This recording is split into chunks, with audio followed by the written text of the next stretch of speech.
पछुआ हवा बह रही है, कड़ाके की शीतलहरी चल रही है। इस कड़ाके की ठंडी में भी पूज्यपाद आचार्य श्री ने हम लोगों पर महती कृपा करके अपना अमूल्य समय दिए हैं। हम लोग आचार्य श्री की आभारी रहेंगे। जिस प्रकार सरोवर में सरसिज समुत्पन्न होकर सौ सौरभ से संसार को सुरभित करता है, उसी तरह इस जगती तल पर संत महात्मा लोग अवतार धारण करके अपने ज्ञान आलोक से जगत को आलोकित करते हैं। हम गौरव वंदित होकर कह सकते हैं भारतीय संस्कृति ने अपितु विश्व की संस्कृति से महापुरुषों को, विश्व की संस्कृति के इतिहास से महापुरुष लोगों को निकाल करके बाहर कर दिया जाए, सारी संस्कृति शून्य हो जाएगी। ऐसे महान संतों का जहां जहां पदार्पण होता है, जिस जिस भूमि पर पग धूलि पड़ती है, वह धरती तीर्थ हो जाती है। पूज्यपाद महर्षि योगानंद परमहंस जी महाराज जैसे महान पुरुषों की तपस्या भूमि को तीर्थ की संज्ञा दी जाती है।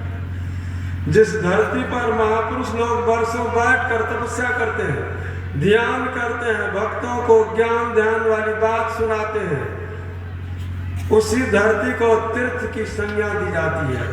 तरने और तारने की बात बहुत वर्षों तक जिस जगह पर बैठ करके सुनाते हैं, जिस धरती पर, उसी धरती को तीर्थ की संज्ञा दी जाती है। ऐसे पूज्यपाद आचार्य श्री का प्रवचन कुछ ही काल में भक्तों आरंभ होने के लिए जा रहा है। इनके संबंध में बिना पानी जैसे वक्ता, गणेश जैसे लेखन करता, खष्टमुख कार्तिक रे कुछ निशेष नहीं कह सकते, मेरे जैसे गोबर गणेश क्या कुछ विशेष कह सकते, ऐसा कहता अतिशय युक्ति नहीं हो सकती है। ऐसे महान संतों का इस धरती पर पदार्पण हुआ है।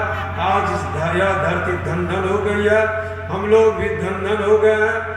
इनकी वाणी हम लोगों के अंग अंग में जब प्रवाहित हो जाएगी, हम लोगों के संपूर्ण अंग शुद्ध हो जाएंगे।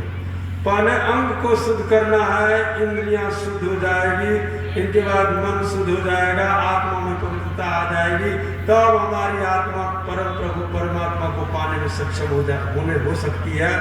इनके प्रवचनों में गंभीर चिंतन, सूक्ष्म निरीक्षण, मनोवैज्ञानिक विश्लेषण का सुंदर संजोग, इनके कहने का रंग चोखा, ढंग अनोखा, भाषा नुकीली, वर्णन शैली बड़ी चुटीली है।